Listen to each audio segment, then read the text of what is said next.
So I just got back from watching Backrooms 2026. So this is a movie. It's an hour and 45 minutes long, and I watched it today on the 1st of June. I knew very little about the Backrooms going into this. The only thing I knew is that it's about like liminal spaces, and it's like a little creepy. I see a bunch of memes about it on TikTok and just in general, you know, memes about, oh my God, this guy died and he woke up in the Backrooms and stuff like that, you know?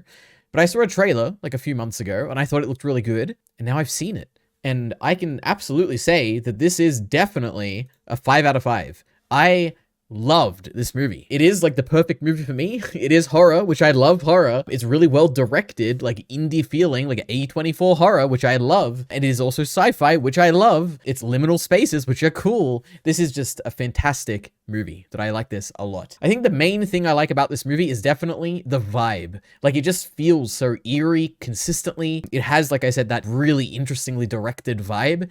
Like immediately the movie opens with like found footage and it's like, oh, this is like super interesting. We're like getting like this, like a square aspect ratio footage of like someone who's running through the back rooms, and it looks like real life footage, right? Like you'd find like a weird abandoned store or something like that, which is like closed or something right now, but people are running through it. So things like that look so good. And then when you get like the transition from going from like found footage to like the cinema footage, it looks so different, but at the same time, it captures the same eeriness, and it does a wonderful job of like conveying the creepiness of everything by the angles it chooses and the timing it takes to like kind of turn corners and stuff. I don't know how to describe how well this movie is directed, but it is directed very well. The overall vibe that I basically took away from this movie, it produces that vibe very well. Now that's going to be useless to anyone who is just watching this review and hasn't seen the movie, but if you get it, you get it, okay? It was really well directed and the vibe was great. And when I got to the end of the movie, I just wanted to keep going. I could have happily, if this was a 3-hour movie, I happily would have watched this. It was completely engaging from beginning to end. Like I got to the end and I wasn't disappointed that it ended. It wasn't like, oh, like I had to see more and it like, oh, what a bad ending. I like the ending. The ending was great. But man, I definitely could have watched this if it was much longer. What a fascinating world it is. Yeah, so I don't know. It was great. Basically, that's my high level thoughts. Great. 5 out of 5. One of the best movies I've ever seen. You know, I like this a lot. This isn't for everyone though. This is definitely my movie. Like made directly for someone like me who loves sci-fi, loves horror, loves creepy things like this. It was perfect. Now, a bit more specifically, or miscellaneous kind of stuff that I want to say about it. Firstly, the main actor, he was great. I liked him.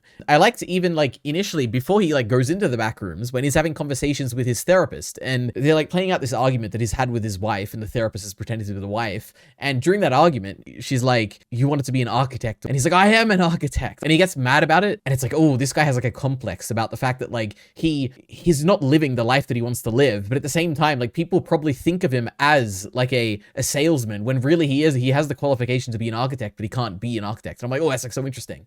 And he's like mad about it. And the way he yells and that, it's a great piece of acting. So I don't know, that was really good. Main guy, great actor. The other, basically, there's like a handful of characters in this, right? There's the main guy. I don't know a single character name in this. I just don't remember any. But main guy, great. Therapist, pretty great. Nothing too stand out in terms of like performances or anything, but really good. I like them. Then there's like the two like people who were helping out recording things. They were good. And I guess there's also the guy at the end, like the main kind of through line of this organization who is kind of aware of the back rooms. There's that guy as well, and he was good too. Performances all around range from like at least good to really great, so I like that. The main antagonist of the final act is also fantastic. Again, this is going to be a spoiler review, so now's your chance to leave if you don't want to get spoiled. The movie has an interesting structure where on one hand, it feels initially like it's going to be a horror movie, where the point of the movie is to be a horror, right? Like it's to scare you, it's to give you that vibe that I like so much. But the more you go throughout the movie and the more you get like scenes with the protagonist outside of the back rooms, you kind of realize that, man, they're really like, on one hand, there is the horror element to this and the exploration of the back rooms, but there is like a whole element of like the character side of it too. You have this main character, he's unhappy with the version of himself that he is right now. He basically blames everyone else for the life that he currently lives. And there's a really good scene where it's like the therapist is talking about how when you're not happy at work, it's because of your lazy wife. When this is wrong with your life, you blame this person. When this is wrong with your life, you blame the world. And when there's something wrong with the world, you blame your brain or something like that. And it's like, he just shifts accountability all the time. And it is really interesting because you find out that the final villain in this, like the entity that is like stalking people in the back rooms, at least one of the many entities that I'm sure are out there in the back rooms, is an alternate alternate version of the main character, which is the alter ego of that pirate. Like the act he was putting on in the first, like in the opening act of this movie, where he's trying to sell his business by being this like this different version of himself that he's still not happy with, right? I don't have a strong, like, I'd want to rewatch this again. Again, I just watched this like an hour ago. There is something interesting here. I don't know exactly what it is, but it does make an amazing reveal when you find out basically that the villain of this story, this particular movie, this particular chapter of the Backrooms kind of story, is a different version of the protagonist, sorry. That both the protagonist and the antagonist are both basically different kind of iterations of that same person, but the thing they share in common is that they both blame other things. They don't want to change, right? He's the most content we see the main character in this movie is when the therapist tells him that you can just be who you are, you don't have to change. And he tells that to the antagonist version of himself. He's like, oh, you know, she told us we don't have to change, don't worry about it. It's just, it's interesting. I'm sure there is some interesting, like, I could probably piece this together more coherently if I were to rewatch this movie, but I haven't rewatched it, but I like it. And one of the best scenes is when he, like, goes to hug himself, and then the antagonist version of him eats him, and it's like, oh my god, it's so terrifying, like, the way it's directed, like, the giant eyes. Like, the antagonist is an amazing, like, design. It's so creepy. Like, that it is, like, I'm sure it has to be a difficult thing. If you're filming a movie like this, and you're making your villain be this, like, grotesque version of the main character, you don't want it to come across as like humorous or something. They do an amazing job of making it look really scary, but also very like, it is a caricature of the main guy. Like his head's bigger, his eyes are bigger, but you recognize him, right? It just looks so scary. And when he like bites down on his neck and he has like the lifeless eyes that are like staring at the therapist when he's like biting into the neck, it's just so creepy, and it's just so well done. So I like that. I don't know, I'm sure there's a point you can salvage there, something, piece it together about characters. I don't know what it is, but it was amazing, so I liked it. Antagonist was great. The opening scene is really good too. The opening scene is a found footage, entirely kind of like I said, the square aspect ratio found footage of someone who had been in the back rooms. I don't actually know if it was one of the characters in this movie. It very well could have been. But yeah, it's just some guy who basically gets stalked by a monster in the back rooms and then gets eaten by it or killed by it or something like that. And me, who doesn't really know much about the Backrooms going into this, besides just like the aesthetic of it, the opening scene really does a great job of conveying how terrifying it would be to be within the Backrooms, where there's so many corners and doors and objects, and just like you have to, like, whenever you're walking, you have to like look at your surroundings, but there's so much to look at because there's so many like turns and corners, and it's so scary. And whenever you turn a corner, it could be an entirely different space, and it's just like, it's so scary because anything could be around that corner. And the fact that like there's no linear direction to go through this place, like it loops, and there's like rooms that lead to weird rooms, and like there's an asymmetrical element to it where like one person was saying that like they could see a window, but the other person couldn't see a window, they just saw a wall. Like there's all this element to it. And the fact that like, even if you're just walking in like a room to another room, you can look around and be like, okay, so there's nothing behind me right now. Let me look ahead of me. There's nothing ahead of me right now. That doesn't mean that there's nothing behind you anymore. Like it instills this feeling of like you could constantly be watched, and there's so much to look around you in this weird space that you're in, weird uncanny space, that like there's no safety. Like something could just appear randomly behind you, and because there's like doors that appear out of nowhere, well, not really out of nowhere, but like there's doors that don't seem like doors. There's like, I don't know, it's just so creepy and well done. So yeah, the opening scene is good, and just the exploration scenes of the back rooms too are just so good. Like I think the best parts of this movie are the exploration scenes. Like the first scene where our main character is just, he just walks in, he like passes through the wall, like phase through it, and he's like, what's going on? And he basically just like slowly sees landmarks. So it's not like he's getting lost or anything. He sees like the pile of furniture, then he sees the stop sign, then he sees the mannequin, and he's like slowly making his way through, and it's just like so interesting. And then he crawls in a tunnel, and you see like when he walks through the tunnel, there's a room with like a perspective door that from an angle looks like it's deep, but in reality when you're in front of it, it's like not deep at all. It's like flat or whatever, or the other way around. When you look at an angle, it looks flat, but when you walk in front of it, it's like an actual perspective. It's just so cool to look at. So yeah, the exploration elements of the actual back rooms themselves are fantastic. But yeah, like I said before, there is also the element of the character kind of stuff to it. There's essentially 3 characters in this movie. There is the main character, who is like someone who got kicked out of his own house. He like works at a furniture store. He has the complex about his like being an architect, but not working as an architect. There's like that whole element to it. Then there's the therapist or slash psychologist. I don't exactly know which one they are, but she basically grew up with an abusive mother who kept her locked inside and would let her go outside and was kind of afraid of other people. And then we get a scene where her house gets torn down, basically, when they were knocking down the buildings to be built for high-rise towers. It does just add an extra element of creepiness of like, man, maybe her mother was right. You know, maybe there are like different versions of people out there that look human but aren't human. And I don't know, like all that creepiness stuff was good.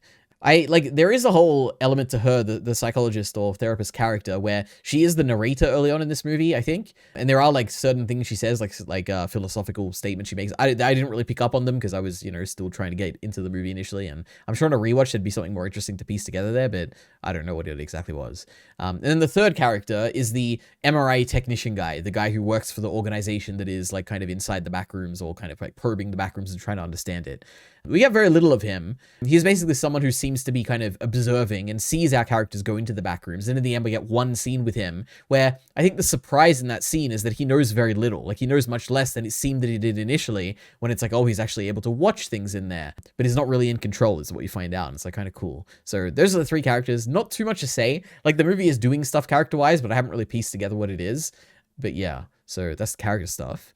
Because I'm looking at my notes here, I have two more things basically to say. One of them is just the idea of like having infinite repeating rooms that are different versions of the same space, where it's like in our world, there is like a room of like the therapist, like room that she grew up in that she couldn't leave, like the living room that her mother would not let her escape from. And then there's like different versions of that room with different versions of her potentially inside it, like versions that are copies of it, but not exact copies, like copies with mistakes, copies with like things that aren't recalled correctly, with like memories that are faded with time, This is an interesting sci-fi concept and it is explored, like not explored, but like it is visualized really well in this movie. There is one particular scene, this is like my final note I have, which is probably my favorite scene in the movie, which is it is a scene where you're descending through the various levels of the back rooms, where I believe it started with the living room of the therapist, and it was like the window that you see where she's like, the mother has blocked out the sun so she can't actually see outside the living room, out like into the outside world.